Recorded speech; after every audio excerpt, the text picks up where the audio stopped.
Hello नमस्कार students, कैसे हैं आप लोग? बढ़िया है, बिल्कुल अच्छे होंगे, जोरदार होंगे, ज़बरदस्त होंगे। और कैसे चल रही है आपकी पढ़ाई? बिल्कुल अच्छी चल रही है, चलनी भी चाहिए और बहुत बढ़िया चलनी चाहिए। तो एक अभी काफ़ी दिन से एक हवा बनी हुई है कि पशु परिचर के सिलेबस में बदलाव हुआ है या बदलाव होगा क्या, या ऐसा सिलेबस वैसा, हज़ार बातें है ना चल रही थी मार्केट में, है ना, वायरल भी हो रही थी। तो उस पर अपन हम डिस्कस करने वाले हैं कि साहब क्या सिलेबस में चेंजेस हुआ है या नहीं हुआ है, या सिलेबस वही है, क्या पढ़ना, कितना पढ़ना, एक्सेट्रा एक्सेट्रा जो भी है। तो फटाफट इस वीडियो को शेयर कर दीजिए और लास्ट तक मेरे साथ बने रहें। मैं आपको पूरा पशु परिचर भर्ती के सिलेबस के बारे में बताने वाला हूं कि सिलेबस चेंज हुआ है, और हुआ है तो क्या हुआ है, और नहीं हुआ है तो क्या हुआ है। तो अभी कुछ दिन पहले ही अपने पास में जो अपने आलोक राज जी है, जो अपने आरएसएम बोर्ड के अध्यक्ष है, उन्होंने एक ट्वीट करके आपको बताया है। मैं उस ट्वीट को पढ़ देता हूं ताकि पता चल जाएगा क्या चेंजेस हुआ है या नहीं हुआ है। हाँ, पशु परिचर एग्जाम 2023। प्रिय मित्रों, मैं फिर से आपको सभी को बताना चाहता हूं कि एग्जाम के सिलेबस की रूपरेखा निर्धारित करना राजस्थान कर्मचारी चयन बोर्ड के अधिकार क्षेत्र से बाहर है।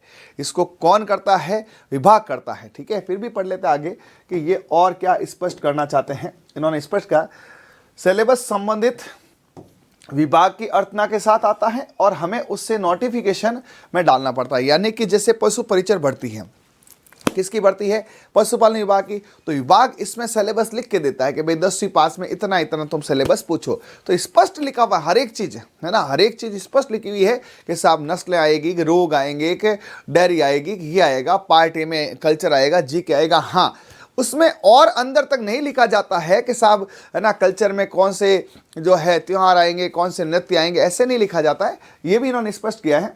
हाँ, फिर भी मैं आप लोगों को कहने कि मैं स्वयं को 2 बार संबंधित विभाग से सीनियर अधिकारी से सिलेबस के विस्तृत तौर पर देने के बारे में बात की है।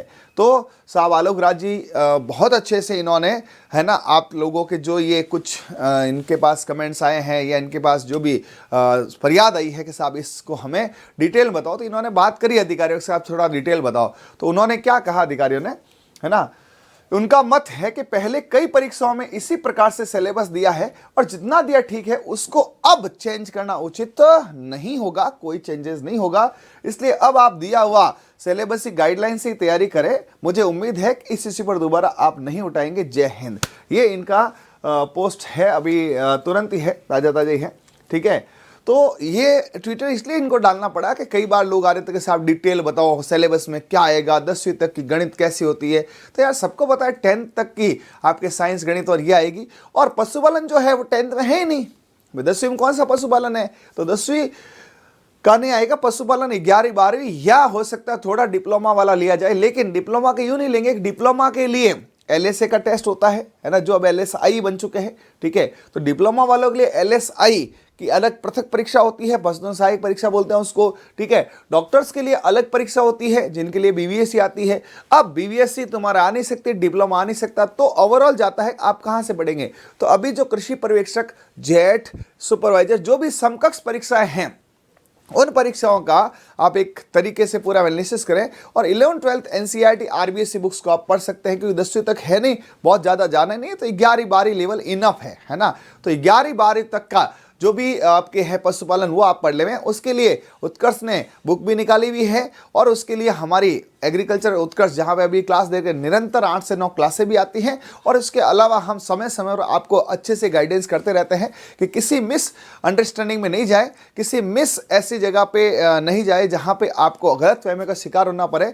ठीक है, तो ये यहाँ पे स्पष्ट इन्होंने पूरा दे दिया है कि भाग ए में 105 टॉपिक वाइज ये आएंगे, और भाग जो पहले था वही है, अब चेंजेस नहीं है।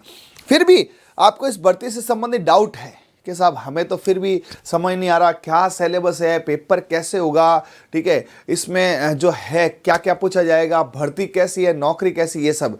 तो इन सब के सॉल्यूशन के लिए आपके, है ना, उत्कर्ष ने एक सेमिनार रखा है कि भाई उत्कर्ष सदैव बच्चों की सहायता करता आया है। हालांकि हम YouTube पे सारी बातें बता चुके हैं, फिर भी बच्चा रूबरू चाहे कि नहीं सर मैं तो उन पशुपालन के अधिकारियों से बात करना चाहता हूं, तो आपके सामने मैं हूं, पशु चिकित्सा अधिकारी, हमारे साथ में GL सर है।